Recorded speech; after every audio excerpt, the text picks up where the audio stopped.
प्यारे विद्यार्थियों, मैं डॉक्टर नेमीचंद कुमावत, सहायक आचार्य हिंदी विषय, राजकीय महाविद्यालय रायपुर भीलवाड़ा।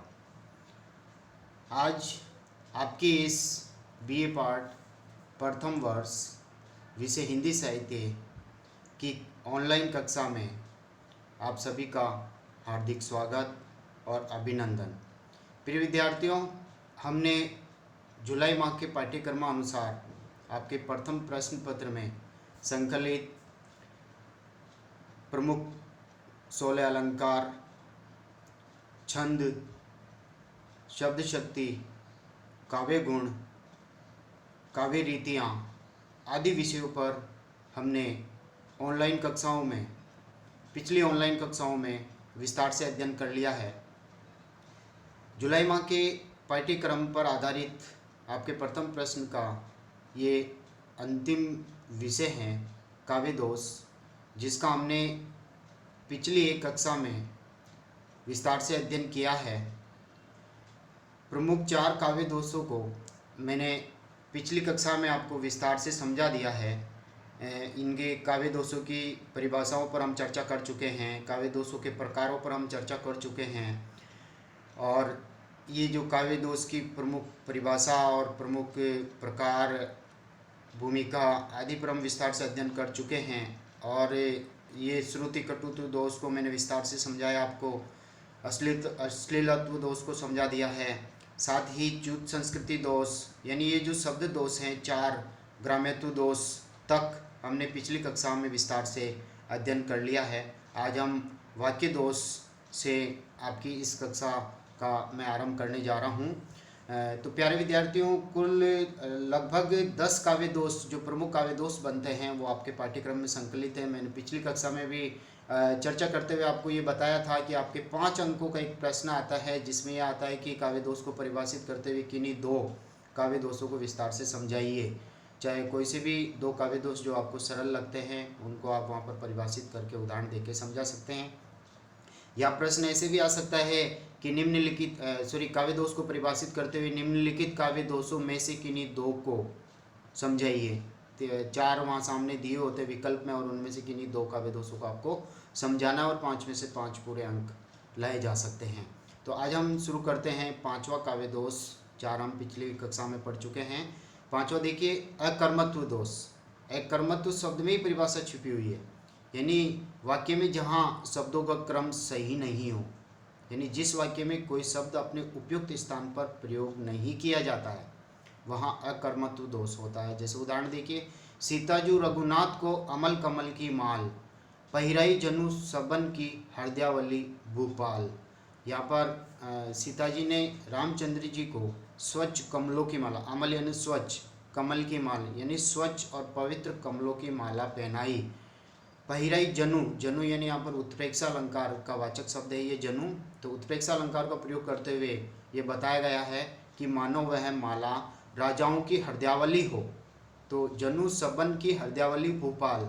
तो यहाँ पर जो सबन शब्द है इसके तुरंत पश्चात भूपाल शब्द का प्रयोग होना चाहिए, जबकि भूपाल को इस पंक्ति के अंत में प्रयोग में किया है, तो यहाँ अकर्मत्व दोष है।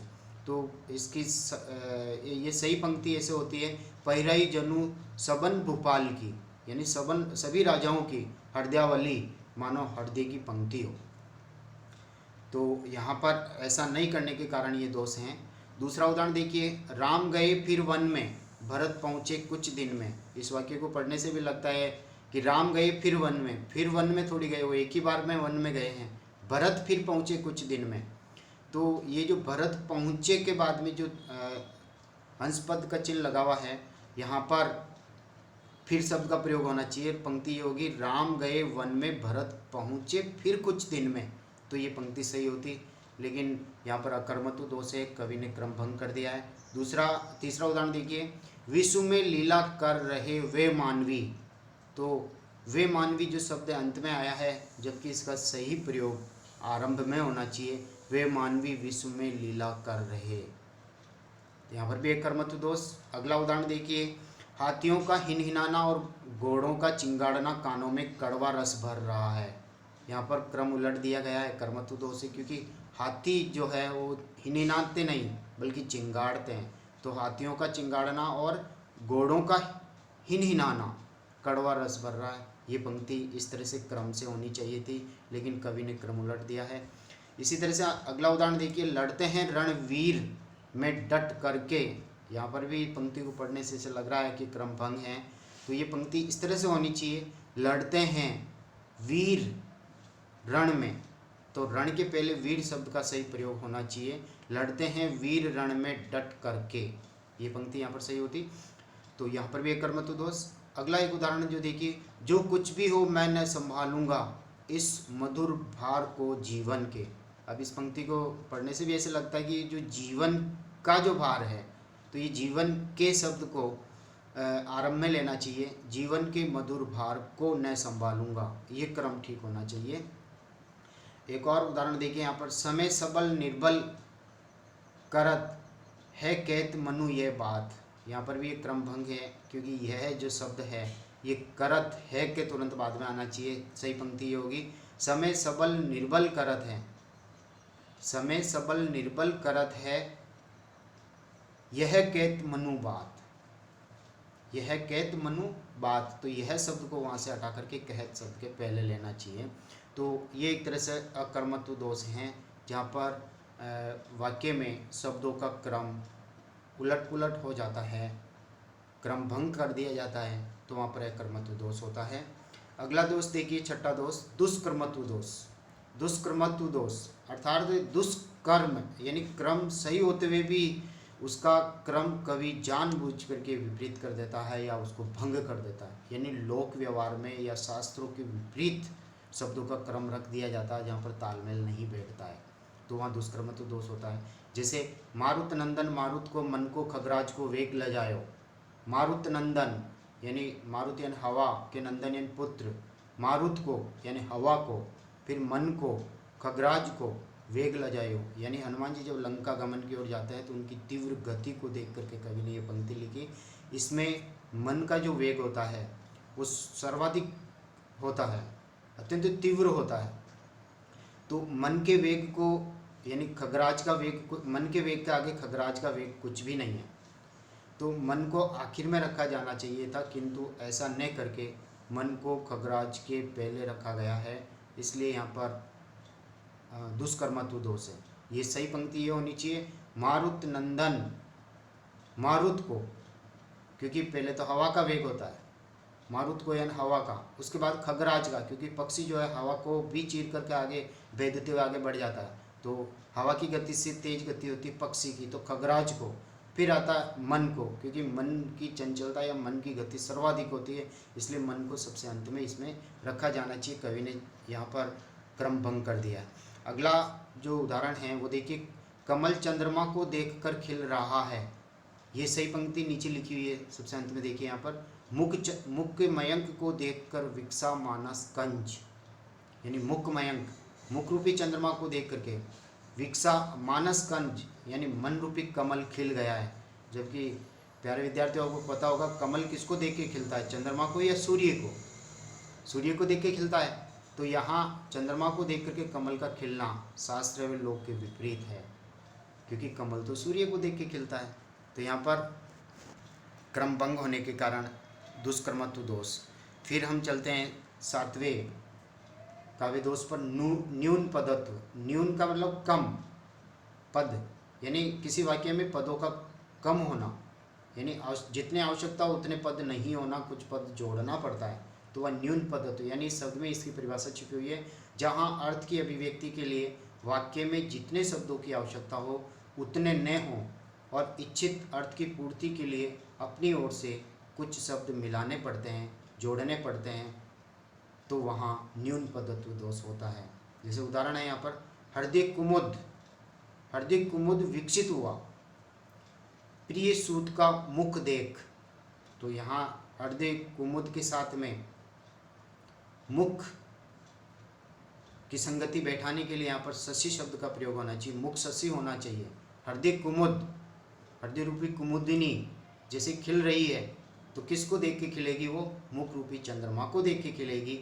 तो यानी यहाँ जो कवि ने एक पद की कमी रख दी है, मुख शशि यानी मुख रूपी चंद्रमा को देख करके हृदय रूपी कुमुदनी खिलती है, ये एक पद की कमी थी, इसलिए न्यून पदत्व दोष। अगला दोष देखिए क्लिष्टत्व दोष, यानी क्लिष्टत्व शब्द में ही इसकी परिभाषा छुपी हुई क्लिष्ट शब्दावली का प्रयोग हो, जहाँ पर यानी शब्दकोश उठा करके देखना पड़ता है अर्थ के लिए, अर्थ सामान्य से सरलता से नहीं निकलता हो, अत्यंत कठिनाई से निकलता हो, समझ में नहीं आ पाता हो, तो वहाँ क्लिष्टत्व दोष होता है। यानी वाक्य में ऐसे शब्दों का प्रयोग हो जहाँ अर्थ कठिनाई से समझ में आवे। जैसे देखिए पुराण पुराण अरु पुरुष पुराण परिपूर्ण बतावे ने बतावे और उक्ति को, यानी ये केशवदास जी के द्वारा लिखी हुई पंक्ति है। रामचंद्रिका से ये पद लिया हुआ है और भगवान राम की महिमा का इसमें वर्णन है। अब पुराण पुराण, अब पुराण का मतलब समस्त पुराण ग्रंथों में, और पुरुष पुराण यानी आप्त पुरुष, प्राचीन पुरुष, परिपूर्ण यानी परिपूर्ण बताते हैं, पूर्ण बताते हैं, पूर्ण परमात्मा बताते हैं। बतावे ने बताओ और उक्ति को, यानी और किसी अन्य कथन का वो समर्थन नहीं करते प्रभु श्री राम को पुराणों में, और आप्त पुरुष यानी आदि पुरुष प्रभु श्री राम को परिपूर्ण महात्मा बताते हैं। तो यहाँ एक तरह से देखा जाए तो ये पुराण, फिर आगे पुराण, पुरुष, फिर परिपूर्ण, तो ये क्लिष्टत्व है, कठिनाई से इसका अर्थ निकलता है। भगवान राम की महिमा का जो वर्णन यहाँ है उसमें क्लिष्टत्व दोष है। अगला दूसरा उदाहरण देखिए, हेमसूता पति वाहन प्रिय तुम इसमें रति न कर।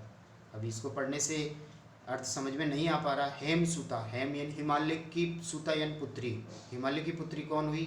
पार्वती। फिर इस तीसरा शब्द है पार्वती पति, पार्वती के पति कौन? शिव जी। पति वाहन अर्थात शिव जी का वाहन कौन? नंदी यानी बैल। प्रिय तुम इसमें रति न कर, और बैल का अर्थ लिया गया फिर मूर्ख, अर्थात तुम मूर्ख से प्यार मत कर। तो सीधे सीधे ही कहा जा सकता था कि मूर्खों से प्यार मत करो। बात को बहुत ही घुमा फिरा करके कवि ने यहाँ कहा है, तो क्लिष्ट शब्दावली के कारण क्लिष्टत्व दोष। अगला उदाहरण देखिए,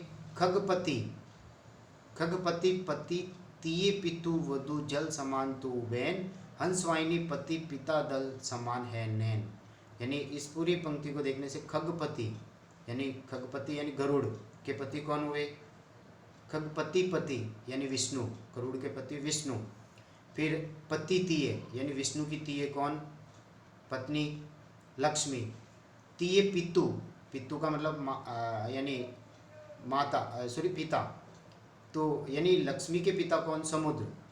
पितु वधु, और समुद्र की वधु कौन? गंगा। जल समान तुब बैन, यानी कहने का तात्पर्य गंगा जल के समान तुम्हारे मधुर वचन हैं। बहुत सिंपल पंक्ति को कवि ने बहुत ही घुमा करके कहा है, क्लिष्टत्व दोष है, अर्थ कठिनाई से निकलता है। दूसरी पंक्ति को देखिए, हंसवाहिनी पति, हंसवाहिनी यानी सरस्वती के पति यानी ब्रह्मा। पति पिता यानी ब्रह्मा के पिता कमल, दल समान है नैन, यानी कहने का तात्पर्य सीधा सीधा सरस्वती के पति ब्रह्मा के पिता कमल के समान तुम्हारे नेत्र हैं, यानी इनका अर्थ भी बड़ी कठिनाई से निकलने के कारण यहाँ पर क्लिष्टत्व दोष है। तो प्यारे विद्यार्थियों, 2-3 उदाहरण यहाँ पर हैं, उनमें से कोई भी एक उदाहरण परीक्षा में आप लिख सकते हैं। अगला 9वें काव्य दोष की ओर हम बढ़ते हैं। कुल 10 काव्य दोष आपके प्रमुख बनते हैं, उनमें से 9वां की ओर हम बढ़ रहे हैं। अधिक पदत्व, यानी शब्द में इसकी परिभाषा छिपी हुई कि जहाँ पर किसी पद में, वाक्य में आवश्यकता से अधिक पदों का कवि के द्वारा प्रयोग कर दिया जाता है, और उन पदों को यदि हटा भी दें उन शब्दों को, तो भी अर्थ में कोई अंतर नहीं पड़ता है, अर्थ बिगड़ता नहीं है, तो वहाँ अधिक पदत्व दोष होता है। जैसे तुम निज स्वरूप को पहचानो। अब यहाँ पर निज और स्वरूप दोनों का अर्थ एक ही है। तुम निज को पहचानो या तुम स्वरूप को पहचानो, तो यहाँ पर जो स्वरूप शब्द है वो अतिरिक्त है, तुम निज को पहचानो ही यहाँ पर सही होना चाहिए। तो अधिक पद का प्रयोग होने के कारण अधिक पदत्व। एक और दूसरा उदाहरण देखिए, मुख से वचन बोलता है तो कौन रोक सकता है उसे? मुख से वचन तो मुख से ही बोले जाएंगे, तो इसका सही होना चाहिए, मुख से बोलता है तो कौन रोक सकता है उसे, या फिर वचन बोलता है तो कौन रोक सकता है उसे। यानी इन दोनों शब्दों में से एक अनावश्यक है, तो वचन शब्द यहाँ पर अनावश्यक हैं। मुख से बोलता है तो कौन रोक सकता है उसे, तो ये भी अधिक पदत्व दोष में आता है। हम और आगे बढ़ते हैं। 10वां आपका अंतिम काव्य दोष पुनरुक्त दोष, यानी जहाँ पर भिन्न भिन्न शब्दों के द्वारा एक ही अर्थ को अभिव्यक्त करने के लिए भिन्न भिन्न शब्द प्रयोग कर लिए जाते हैं, अर्थ एक ही रहता है, यानी भिन्न भिन्न शब्दों द्वारा एक ही अर्थ को बार बार दोहराया जाता है, तो वहाँ पुनरुक्त दोष, पुनरुक्त पुनः आवृत्ति, शब्दों के द्वारा पुनः उसी अर्थ की आवृत्ति कह देना। जैसे मुक्त द्वार रहते थे, मुक्त द्वार यानी द्वार है ही नहीं, द्वार खुले रहते थे, घर घर में द्वार खुले रहते थे। गृह गृह नहीं, अर्गला का था काम, अर्गला यानी बाधक, संकल्प या दरवाजे लगा देना, तो एक तरफ मुक्त द्वार से ही काम हो रहा था, मुक्त द्वार रहते थे तो कुंडी लगाने की आवश्यकता नहीं, दरवाज़ा बंद करने की आवश्यकता नहीं, तो ऐसे प्रतीत होता है कि इन दोनों शब्दों का एक ही अर्थ निकल रहा है। एक अंतिम काव्य दोष की ओर हम बढ़ते हैं, अप्रतीत्व दोष, यानी ऐसा प्रतीत नहीं होता है फिर भी कवि के द्वारा प्रयोग कर लिया जाता है, यानी लोक व्यवहार में प्रयुक्त नहीं होने वाले शब्दों का, शास्त्रीय शब्दों का कवि के द्वारा काव्य में प्रयोग कर देने पर अप्रतीत्व दोष होता है। जैसे पारिभाषिक शब्दों का प्रयोग करना अप्रतीत्व दोष है। कबीर का ये दोहा देखिए, ईड़ा पिंगला ताना भरणी सुषमन तार से बिनी चदरिया। अब यहाँ पर ये दार्शनिक शब्दावली का कवि ने साहित्य में प्रयोग कर दिया, ईड़ा पिंगला ताना भरणी सुषमन तार, यानी मानव शरीर रूपी चादर का निर्माण करने के लिए इन पारिभाषिक शब्दों का कबीरदास जी ने यहाँ पर प्रयोग किया, ये अप्रतीत्व दोष की श्रेणी में आता है। इसी तरह से विस्मय ये गोदावरी अमृत तन को फल देत, अब ये गोदावरी नदी को विस्मय कह दिया, जहरीले कह दिया, तो जबकि ऐसा तो प्रतीत ही नहीं हो रहा है, गोदावरी में स्नान करने से तो अमृत फल की प्राप्ति होनी चाहिए, लेकिन कवि ने गोदावरी के जल को या जल के लिए विष शब्द का प्रयोग करना उचित नहीं है, जबकि सीधा सीधा ये होना चाहिए कि हम गोदावरी में स्नान करने से मनुष्य के विष जैसे जहरीले पापों से मुक्ति मिल जाती है और उसको अमृत जैसे फलों की प्राप्ति होती है। तो प्रिय विद्यार्थियों, आज की इस आपकी कक्षा में आपका ये क्लास आपकी यहीं समाप्त होती है। धन्यवाद।